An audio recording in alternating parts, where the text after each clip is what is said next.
বান্দা তো ভুলে যায়, শয়তানে তো বিভিন্ন গুনার কাজ করায় ফেরায়। আর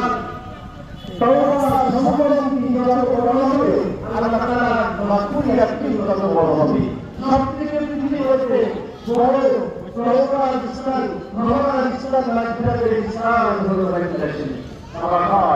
সেখানে হাজার হাজার কোটি কোটি মানুষ সেখানে রয়েছেন, আর আল্লাহর কাছে বলতেছেন, আল্লাহ আপনার ঘর দেখলাম, আপনি মহান, আপনি মাগফুর, আপনি আমাদেরকে ক্ষমা করে দেন। আল্লাহর কাছে মনোভক্তি সকলেই মাফ কাছেন। মজলিস যত বড় হয়, নেককার বান্দা তত বেশি হয়। আর নেককার বান্দারা যদি কিছু থাকে, ওয়াদারা বানিকা বাবাকশাত করিম, ফেরেশতারা বলেন যে এই আল্লাহ রাব্বুল আলামিন জিজ্ঞাসা করেন যে এত মানুষ এখানে কি জন্য এসেছে? বলতেছে রব আপনার কাছে মাফ চেয়ে এসেছে, আপনার দিদারে এসেছে, আপনার কাছে ক্ষমা চাই। বলছে আমাকে কি দেখেছে তারা? আমাকে দেখে না, আপনাকে দেখে নাই? তাহলে যাও, আমাকে দেখে নাই, তারপরে আমার কাছে না দেখে বিশ্বাস করে আমার কাছে ক্ষমা চাই, আমার কাছে ক্ষমা চাই।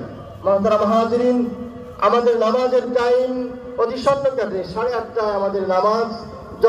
হ্যাঁ, একাধিকবার বলেছি, না সময় বাড়ানোর কোনো সুযোগ। আমাদের দায়িত্ব পালন করব, আমাদের নির্ধারিত কাতারে এসে বসে যাব। আর যারা আমরা কালেকশন করি, কালেকশনকারীরা এসে আপনাদের নির্ধারিত কার্ডটি নিয়ে যান। যার যে কাতারে দায়িত্ব আছে সেই দায়িত্ব পালন করার জন্য কার্ড নিয়ে আপনি কাতারে বসে যান। মুহতারাম হাজিরিন, ইবাদতের দিন আমরা তাসবিহ তাহলিল করতে থাকি এবং আল কোরআন ও হাদিসের আলোকে যা কিছু বলা হচ্ছে আমরা শুনতে থাকি, সে অনুযায়ী আমল করতে থাকি।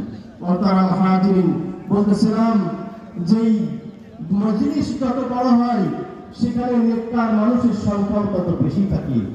আল্লাহর ফেরেশতারা তখন বলেন যে ফেরেশতাদেরকে বলেন যে চাও এত মানুষ আমাকে না দেখে বিশ্বাস করে আমাকে আমার রহমান